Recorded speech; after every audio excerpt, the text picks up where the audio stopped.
para pemirsa YouTube,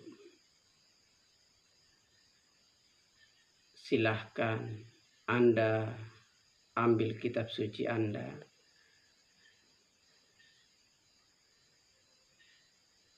Anda membuka kitab suci, kitab Roma pasal 10 ayat 9 hingga ayat 10.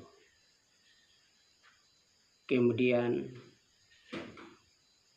kitab Keluaran pasal 20 ayat 8 hingga 11.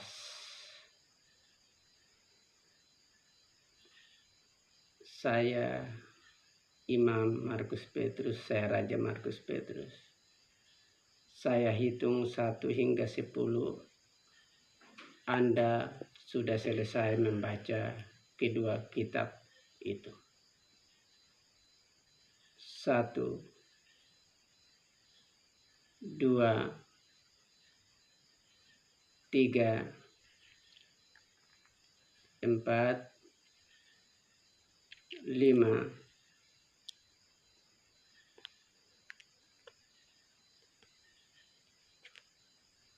6, 7,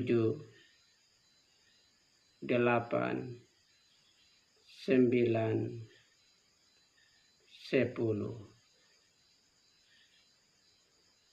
Nah,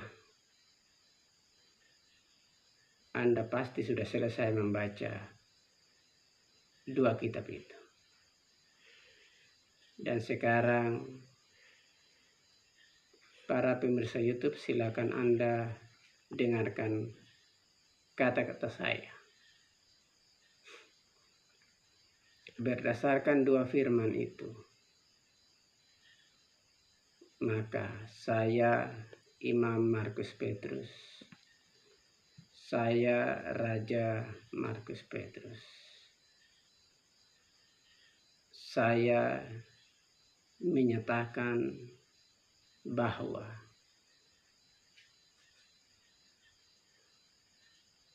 Imam Markus Petrus, Raja Markus Petrus diberkati.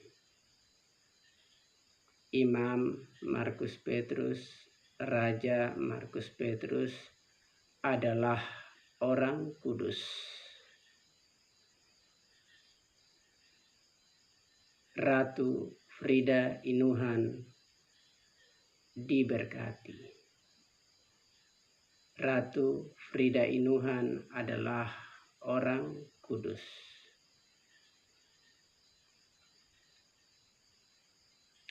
Imam Balhon Manus Petrus, Raja Balhon Manus Petrus diberkati.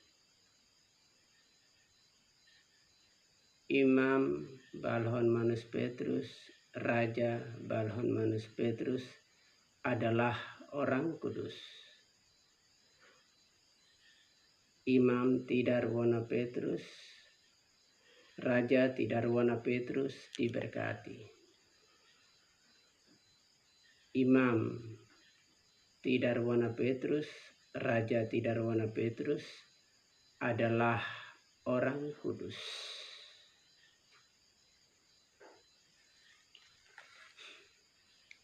Nah, demikianlah 4 pernyataan saya, Imam Markus Petrus, Raja Markus Petrus, untuk para pemirsa YouTube melihat dan mendengar. Berdasarkan Roma pasal 10 ayat 9 hingga 10 dan Keluaran pasal 20 ayat 8 hingga 11. Kalau para pemirsa YouTube secara jujur meneliti kitab suci, maka pastilah Anda tahu bahwa hari Sabat adalah hari Sabtu. Hari Sabat adalah hari ke-7. hari Sabat bukan hari Minggu. Hari Sabat bukan hari Minggu. Hari Sabat bukan hari Minggu. Jadi di dalam kitab Keluaran pasal 20 ayat 8 hingga 11.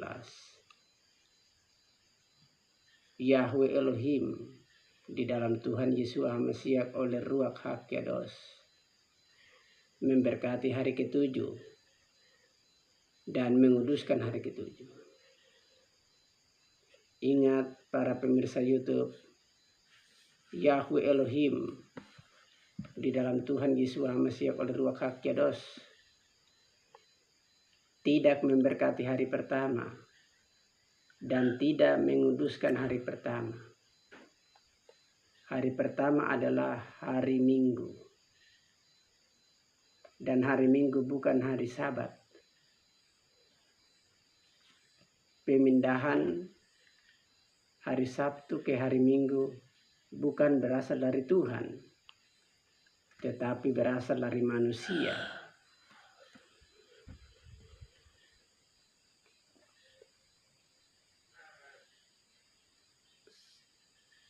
Para pemirsa YouTube, tolong bukakan kitab Wahyu pasal 11 ayat 19. Di situ dikatakan bahwa tabut perjanjian itu ada di sorga, di dalam bait suci yang ada di sorga. Dan para saudara, para pemirsa, saudara-saudari, Anda pasti tahu di dalam tabut perjanjian itu ada 2 loh batu. 2 loh batu itu berisi 10 hukum. Dan hukum keempat adalah hukum hari Sabat. Itu berarti kitab Wahyu menegaskan bahwa hari Sabat itu tidak pernah berpindah dari hari Sabtu ke hari Minggu. Tidak pernah. Ya, kalau Anda membaca kitab perjanjian lama, pasti Anda membantah saya. Tapi kalau Anda membaca kitab Wahyu pasal 11 ayat 19, Anda tidak bisa membantah saya bahwa hari Sabat tetap hari Sabtu dan bukan hari Minggu. Ingat itu, hari Sabat tetap hari Sabtu dan bukan hari Minggu. Kalau para pemirsa YouTube melihat kalender, hari itu mulai dihitung dari hari Minggu. Hari Minggu adalah hari pertama, hari ketujuh adalah hari Sabtu. Banyak orang menyangka bahwa hari ketujuh itu hari Minggu, karena mereka menghitungnya dari hari Senin. Itu salah. Dalam kitab Matius pasal 28 ayat 1 dikatakan bahwa Tuhan Yesus Mesias bangkit pada hari pertama minggu itu setelah Sabat. Setelah hari Sabat lewat, berarti hari Sabtu, hari ketujuh, hari Minggu adalah hari pertama. Dan saya secara terus terang menyatakan kepada Anda bahwa hari Sabat adalah hari Sabtu dan hari Sabat bukan hari Minggu sampai kapanpun.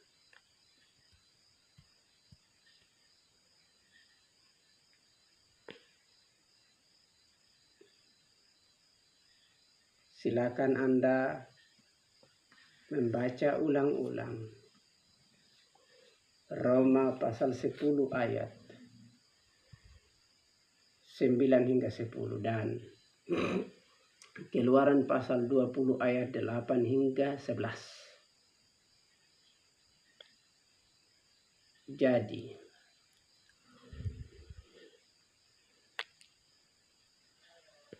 silakan Anda baca juga Roma pasal 6 ayat 14. Ya, bahwa kita hidup di bawah kasih karunia dan bukan hukum Taurat.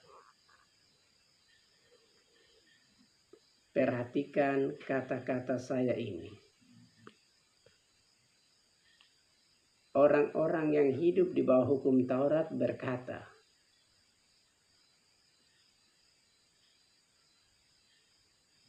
kami mengingat dan kami menguduskan hari Sabat supaya kami menjadi orang benar. Kami mengingat dan kami menguduskan hari Sabat supaya kami menjadi orang sorga. Kami mengingat dan kami menguduskan hari Sabat supaya kami diberkati. Nah, itulah kata-kata orang yang hidup di bawah hukum Taurat. Sebaliknya, inilah kata-kata orang yang hidup di bawah kasih karunia. Orang-orang yang hidup di bawah kasih karunia berkata,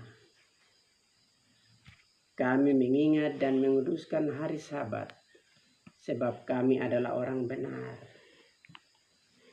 Kami mengingat dan menguduskan hari Sabat sebab kami adalah orang sorga. Kami mengingat dan menguduskan hari Sabat sebab kami diberkati. Nah, para pemirsa YouTube, itulah perbedaan antara hukum Taurat dengan kasih karunia. Memang hukum Taurat dan kasih karunia biasanya membingungkan banyak orang di kalangan Kristen. Mereka tidak tahu membedakannya. Makanya saya sudah memberitahu Anda cara membedakannya dengan jelas. Perhatikan kata-kata orang. Apakah seseorang itu berbicara, kita bisa tahu dia ada di bawah hukum Taurat atau di bawah kasih karunia. Di sinilah banyak kekristenan membingungkan banyak orang dalam kekristenan sendiri. Banyak pengajar-pengajar ya,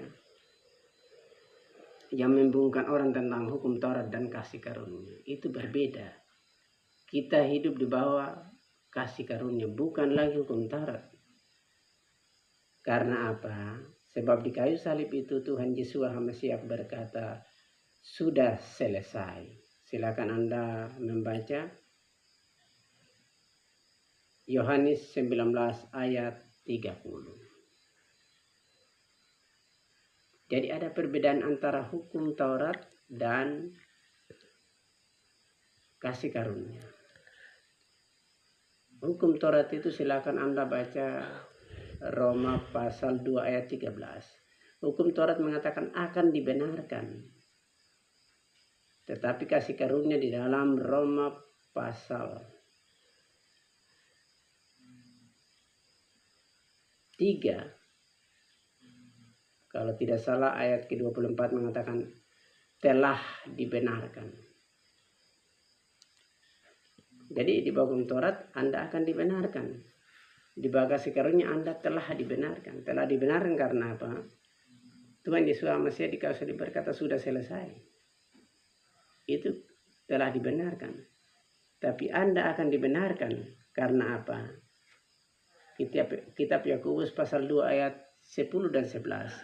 Jika Anda melakukan seluruh hukum itu, tapi Anda melanggar satu daripadanya, Anda bersalah terhadap seluruhnya. Itulah perbedaan yang kadang menimbulkan kekristenan. Itulah sebabnya banyak orang-orang mengaku Kristen, ajaran mereka simpang siur antara hukum Taurat dan kasih karunia, simpang siur. Mereka tidak tahu membedakan. Akhirnya ujung-ujungnya mereka kembali ke Taurat.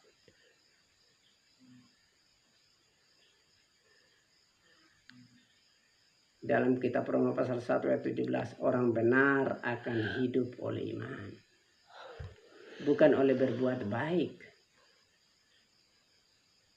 Orang benar akan hidup oleh iman. Nah, kalau begitu Anda pasti berkata, oh kalau begitu kita langgar saja hukum keempat. Oh tidak boleh. Kenapa tidak boleh? Ya karena tadi orang hidup di bawah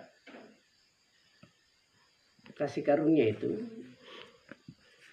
mereka taat karena mereka orang benar. Misalnya presiden melakukan pekerjaan seorang presiden karena dia presiden.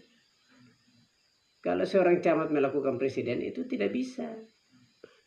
Jadi presiden dulu baru melakukan pekerjaan presiden.